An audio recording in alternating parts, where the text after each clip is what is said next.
Hello everyone, good morning, good afternoon and good evening depending on where you are watching from. Welcome to Prime Focus News, your number one channel for real-time updates, breaking stories and deep analysis of events happening around you. If you are new here, please don't forget to subscribe, like this video, share it with your friends and turn on the notification bell so you don't miss any updates. Please make sure you watch this video to the end because what we are about to share may shock you. Also, don't forget that the only way you can support this platform is by liking, sharing and commenting on our videos. Your support is helping us grow every day and we sincerely thank you. Today, we bring you a troubling report on the increasing insecurity in Nigeria, which has left many citizens living in fear. In recent months, reports of bandit attacks, kidnappings, armed invasions, and violence have been rising across different parts of the country. Homes are being invaded, highways are no longer safe, and innocent people are losing their lives daily. Many citizens now sleep with one eye open, not knowing what the next day will bring. A disturbing video recently surfaced online showing a violent bandit attack on residents of Kaba in Kogi State. In the video, gunshots could be heard as frightened residents ran for their lives. Homes were reportedly attacked and families forced to hide in fear. Locals say these attacks are not new, but what has made the situation worse is that they have been happening back to back without any visible military intervention. Residents claim that they feel abandoned and forgotten. One resident reportedly said, "We are on our own. There is no protection for us. We cry, but no one hears us." This fear has spread through the entire community and businesses are shutting down as people are afraid to go out.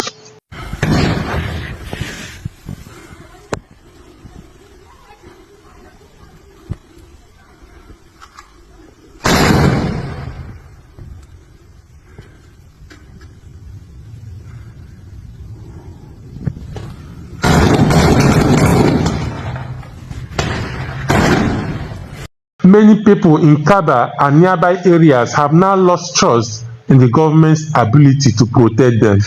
They feel their lives do not matter. There is now a growing call for self-defense as residents feel they have no other choice than to protect themselves from armed attackers. However, this has led to another painful situation. The people claim that whenever they try to defend themselves, the federal government arrests and sentences them while the real attackers remain free. This has created anger, frustration, and deep emotional pain among the people. In a desperate move, the people of Kaba are now calling on world leaders to come to their aid. They are asking the international community to listen to their cries before their town is completely destroyed. They say the attacks are too frequent, too dangerous and too deadly to ignore. Their message is simple. If our own leaders won't help us, let the world hear our voice. We are also going to look at video clips surrounding the controversial abduction of schoolgirls which shocked the nation. Recently, 24 girls were reportedly released by the same bandits, but this has raised more questions than answers. Security analysts and observers are now asking serious questions such as, why would the federal government tell the public one thing but do something different behind the scenes? Why are these bandits not being hunted down and disarmed? Why does the government continue to negotiate with criminals instead of stopping them? Many analysts believe that negotiating with bandits only makes them stronger and more confident. This situation has increased fear and tension among citizens who now feel unsafe even in schools. We take only one example. The governor of Kogi said that somebody ordered troops out and people were kidnapped. Till today, nobody in Nigeria knows what happened. And no question has been asked. And we're sitting down here as a parliament, and we turn and we talk. Yet, somebody is responsible. If I'm the commander-in-chief, I will call the army commander in that place and the head of the army and say, if you don't get me the head of this person who withdrew the troops to put all these children in jeopardy, then you make an example of him. That is how a country is run. A country is not run on pacification. A country is run on confronting issues. Nigerians are entitled to know, and it is no longer national secret. The commander of that area who ordered that those men be withdrawn, it is to be a national secret to be kept within military cycle. Nigeria should know the name, and the person should be brought to justice under the terrorist act. Families are suffering. Some people are living in their comfort places, making phone calls with these bandits. Can't we identify them? We can identify them. How do we do it? The gadgets were bought for the National Security Advisor. The gadgets were bought for telecommunications. They will be able to tell us where all these people are. But we are here, we are sending game blames. Who are we going to blame if this thing consumes all of us? It started from one local government. It started from Borno. In one local government. And today it's spreading everywhere. No state is a moon. Kidnapping has so much been commercialized. People are leaving their jobs in cities and villages. And kidnapping now is one of the best paying jobs in Nigeria. All across. In fact, kidnapping now pays more than oil. Kidnapping pays more than sitting as a senator or sitting in the villa. And therefore, as lawmakers, what do we need to do? We now look at kidnapping and say we must amend our laws to say kidnapping is a terrorist act and must therefore be treated as such and must therefore carry the death penalty. We can continue to buy arms and ammunition and platforms from other countries, but that is not the way to go in the long run. Because we bought the Super Tucanos. What happened? So the sensors that we needed on those Super Tucanos were not made available. We have therefore every reason to devote so much resources and make the right policies and legislations for DICON, the Defense Industries Corporation of Nigeria, based in Kaduna, to function.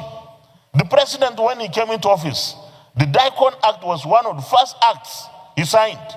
And today, we have some companies that have to do with defense industries trying to come into Nigeria.